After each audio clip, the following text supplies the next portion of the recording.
Welcome to PALM, the programme for advanced learning of manual medicine and osteopathic studies. Throughout osteopathic literature, emphasis has been placed on the cervico-thoracic joint as having an important role to play in conditions such as headache, cardiovascular, respiratory problems, and shoulder pain. John Martin Littlejohn, in his literature, puts emphasis on the joint as one which absorbs the stress of any changes throughout the lumbar spine, thoracic spine, and cervical spine. In this short lecture, I have divided it up into three parts. The first part being anatomy and theory, the second part being examination, and the third part is a quiz, the answers to which can be found in the link below. Please feel free to share, like, and subscribe.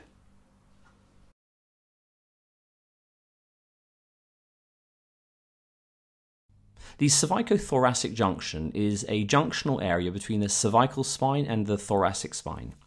Bear in mind, therefore, that it is a joint that has to accommodate the high mobility of the cervical spine and the relative immobility of the thoracic spine. In other words, you've got an area with very strong movement working its way through a joint which is very stiff. For this reason, it can get into problems such as irritation and pain. Its attachment to the first rib means that it also plays an important role in breathing mechanics. Furthermore, through its muscular attachments to the scapulae, it is also important in shoulder problems.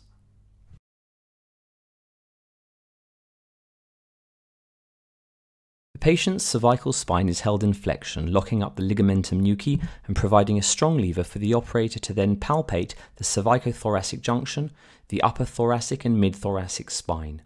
His right hand rocks the head from side to side, whilst the left hand palpates the surrounding cervical erector spinae and cervical spine. Conditions that could warrant the examination and treatment of the cervico-thoracic junction are as follows. A. Headaches due to the connection between the cranium and the cervico-thoracic junction via the cervical spine and muscular attachments such as trapezius. B. Cardiovascular conditions due to the thoracic ganglia that lie around the cervico-thoracic junction and of course the viscerosomatic reflex connection. C. Shoulder conditions due to the connection between the scapula and shoulder to the cervico-thoracic junction via muscular attachments and of course thoracic rib attachments. And finally, respiratory conditions due to the connection between the rib cage and the cervico-thoracic junction, in this case specifically the first rib.